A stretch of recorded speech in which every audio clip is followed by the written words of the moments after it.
दूसरा तिमुथियुस 2 उसकी 20 से 22 आयत, उसमें लिखा है, बड़े घर में ना तो केवल सोने चांदी के पर काठ और मिट्टी के बर्तन भी होते हैं, कोई कोई आदर कोई कोई अनादर के लिए।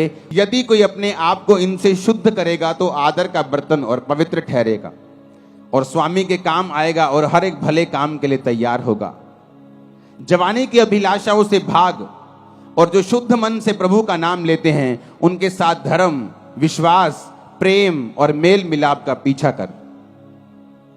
परमेश्वर ने कहा, बड़े घर में सिर्फ सोने और चांदी के ही नहीं, काठ और मिट्टी के बर्तन भी होते हैं। आपके घर में बहुत से बर्तन हैं। एक आपके घर में गिलास है, आपकी रसोई घर में, जिससे आप पानी पीते हैं। प्लेट पड़ी है जिससे आप खाना खाते हैं। एक बाल्टी ऐसी पड़ी होगी, वाटर कूलर पड़ा होगा जहां आप पानी स्टोर करके रखते हैं, उससे पानी पीते हैं। और एक कहीं नुक्कड़ में रसोई घर में एक कूड़ेदान का बर्तन भी पड़ा होगा, जहां हर तरह का कूड़ा, खराब वस्तु, खराब खाना, बिगड़ा हुआ खाना आप उस कूड़ेदान में डालते हैं। वचन क्या कहता है कि वो कूड़ेदान का जो बर्तन है वो भी उसी घर का है, और जो आदर का बर्तन है जो स्वामी के मुंह से लगता है वो भी उसी घर का बर्तन है। तो परमेश्वर ने कहा कि लोग है तो मेरे विश्वासी, है तो मेरे बच्चे, है तो मेरे ही घर के बर्तन, पर कोई तो आदर का बर्तन है और कोई निरादर का बर्तन है।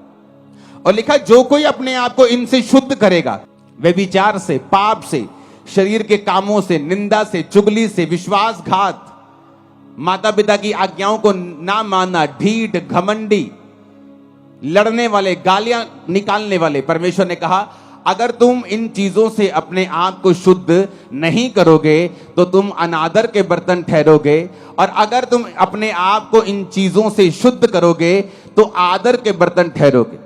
अगर तुम आदर के बर्तन ठहरोगे तो स्वामी के काम आओगे।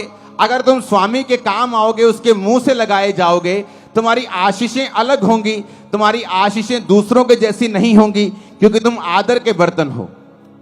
यीशु मसीह ने कहा, अगर तू इनसे अपने आप को शुद्ध करेगा तो स्वामी के काम आएगा, आदर का बर्तन ठहरेगा। क्योंकि बड़े घर में आदर के बर्तन भी होते हैं और निरादर के बर्तन भी होते हैं। तू देख, अपने आप को परमेश्वर के घर का आदर का बर्तन ठहराना चाहता है या निरादर का बर्तन ठहराना चाहता है।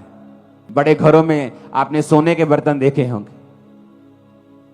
ये जी बोन चाइना का सेट लेके आए हैं जी 15,000 का। कभी कूड़ेदान लेके आए हो 20,000 का, 25 कूड़ेदान लेके आए हो कभी? 1 लाख रुपए का कूड़ेदान लेके आए हैं जी, सोने के। इसमें ओरिजिनल 24 कैरेट गोल्ड का उसमें लाइनें लगी हुई हैं। आप कभी नहीं करो। आप कूड़ेदान लेके आओगे, बस मजबूत सा दे दो जी, कूड़ा डाले तो टूटे नहीं। लेकिन बर्तन लेके आओगे शानदार, जिससे पीना है, जिससे खाना है। काम हमारे निरादर के बर्तन वाले हैं, और प्रभु से हम कहते हैं कि हमें आदर क्यों नहीं मिल रहा, मेरा बच्चा मेरा आदर क्यों नहीं करता। तुम प्रभु का आदर नहीं करते, लोग तुम्हारा आदर नहीं करते। मेरी फैमिली मेरे अधीन नहीं है जी, तुम परमेश्वर के अधीन नहीं हो, इसलिए तुम्हारा परिवार तुम्हारे अधीन नहीं। मेरा पति मेरी बात नहीं सुनता, तुम प्रभु की बात नहीं सुनती, इसलिए तुम्हारा पति तुम्हारी बात नहीं सुनता। सब कुछ जुड़ा हुआ है। तुम आत्मा में कामयाब हो जाओ, शरीर में कामयाबी तुम्हारे पीछे पड़ के मिले, तुम्हें मिलेगी, बाइबल कहती है। आत्मा में कामयाब हो जाओ, शरीर में कभी भी फेल नहीं हो सकते तुम लोग, कभी भी, नेवर। वो लाइन चेंज कर देगा तुम्हारी, लेकिन फेल नहीं होने देगा।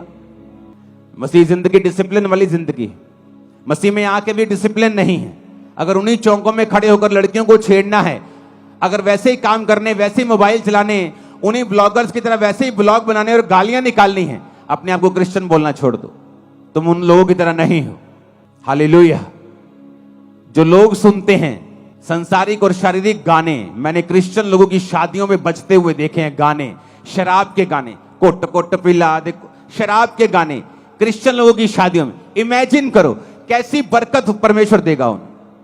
सोचो, जहां बरकत होनी चाहिए, जहां प्रभु की प्रेजेंस होनी चाहिए कि एक जोड़ा सदा के लिए मिल रहा है, वहां पर खुदा की अगर प्रेजेंस होगी तो उनकी लाइफ में बरकत आएगी, और वहां शैतान की प्रेजेंस होती है।